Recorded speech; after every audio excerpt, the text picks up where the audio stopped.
Tandaan niyo po, ang kasakiman, pinapaliit ang ating mga kaluluwa.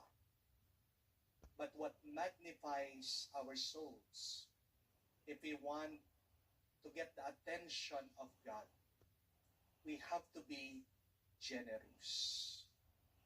Because generosity frees your soul. Nakasulat, turo ng ating Panginoon.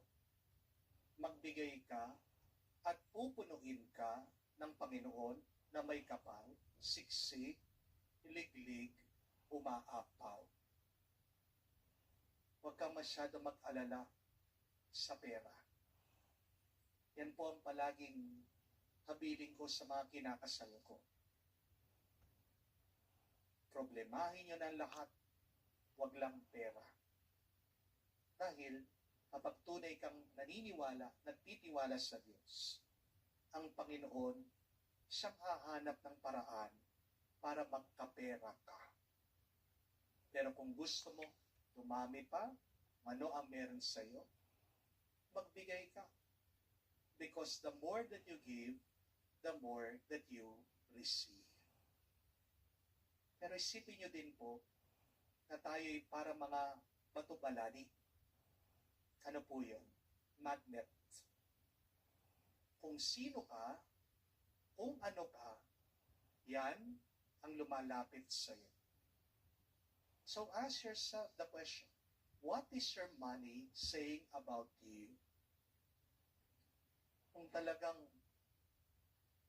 makikita mo, magsasalita lang ang iyong pera, umiiyak yan, malungkot. Kaya, yan ang iyong na-attract. Yan ang lumalapit sa iyo. Puro lungkot. Puro bigat.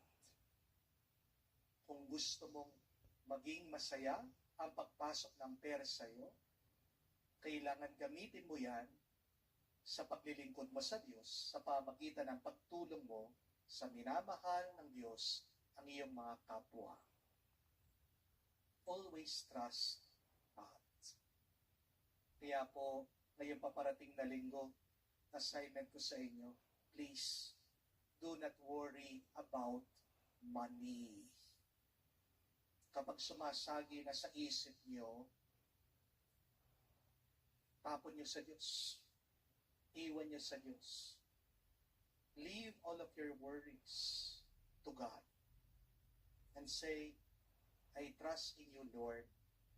You are the provider. 12 years na po akong pari.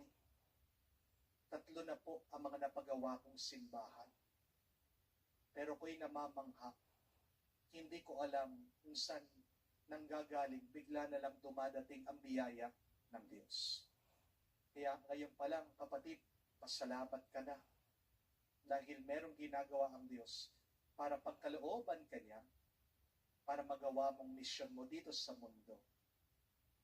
Ang mas alalahanin mo ay kung paano mo paglilingkuran ng Diyos, huwag kang mag-aalala sa pera. Kung gustong maging masaya, unahin mo siya. Ihuli mo ang pera.